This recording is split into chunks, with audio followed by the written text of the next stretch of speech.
सुख दुख का कोई दाता नहीं, अपने कर्मों को ही सब भोग रहे हैं। इसलिए अपने सुख दुख के लिए किसी और को जिम्मेदार मत समझो। उसके निर्माता हम स्वयं हैं।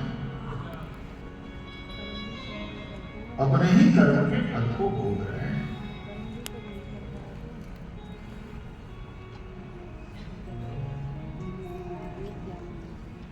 जैसी करनी वैसी भरनी, ऐसा कर्म फल दिए बगैर शांत नहीं होता। तो पाप कर्म किया तो उसका दंड भी मिलेगा, पुण्य करते रहेंगे तो उसका पुरस्कार भी मिलेगा। सुख पुरस्कार है, वो इहलोक का भी सुख हो सकता है, परलोक का भी हो सकता है। इसलिए पुण्य कर्म करते रहते हैं जो कर्मवादी है। और यदि पाप किया, अपराध किया, तो अपराध का तो दंड जिस तरह से यहां की सरकार ही दे देती है, लेकिन गलत कर्म का दंड भी अस्तित्व के द्वारा मिलता है और नरक का भोग बनना पड़ता है।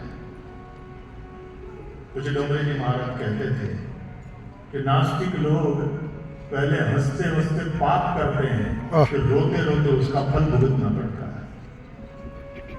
भुगतना तो पड़ता ही, कोई नहीं छूटता। भगवान राम के पिता दशरथ अनजाने में श्रवण की हत्या हो गई थी ना, और श्रवण के अंधे माता पिता ने शाप दे दिया। तो क्योंकि वो भगवान राम के पिता है इसलिए उसको भोगना नहीं पड़ा, ऐसी थोड़ी ना बात है। शाप दिया था, जिस तरह से हम अपने पुत्र के वियोग में तड़प तड़प कर मर रहे हैं, प्राण हमारे निकलेंगे, राजा तुम्हें भी पुत्र के वियोग में मरना पड़ेगा, तुम भी इसी तरह से तड़पोगे। हालांकि उस समय शाप सुन करके दशरथ राजी हुए थे मन ही में, क्योंकि पुत्र उत्पन्न हो गया। तब दशरथ जी के कोई संतान नहीं थे। तो सोचा इनका शाप यदि सत्य होता है तो इसका मतलब मुझे संतान होंगी, संतान होंगी तो मैं संतान के वियोग में तड़प तड़प कर मरूंगा ना। मुझे पुत्र होगा तो पुत्र के वियोग में तड़प कर मरूंगा। देखो, जिनके ऊपर भगवान की कृपा होती है ना, उनको कोई शाप भी दे दे तो शाप भी उसके लिए वरदान बन जाता है।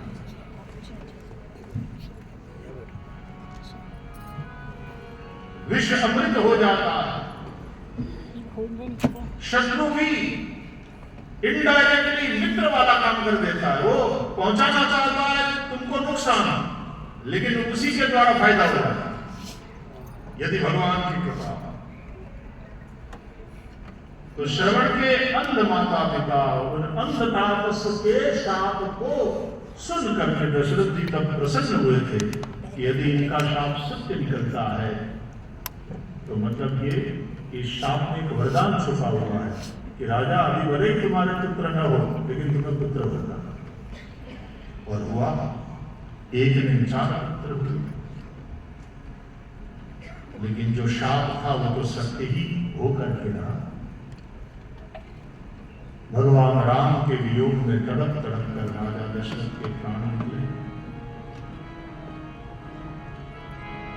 राम राम कहि राम कहि, राम राम कहि राम,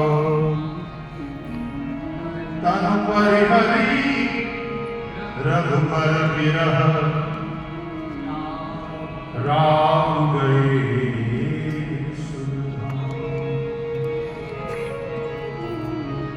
राम गए।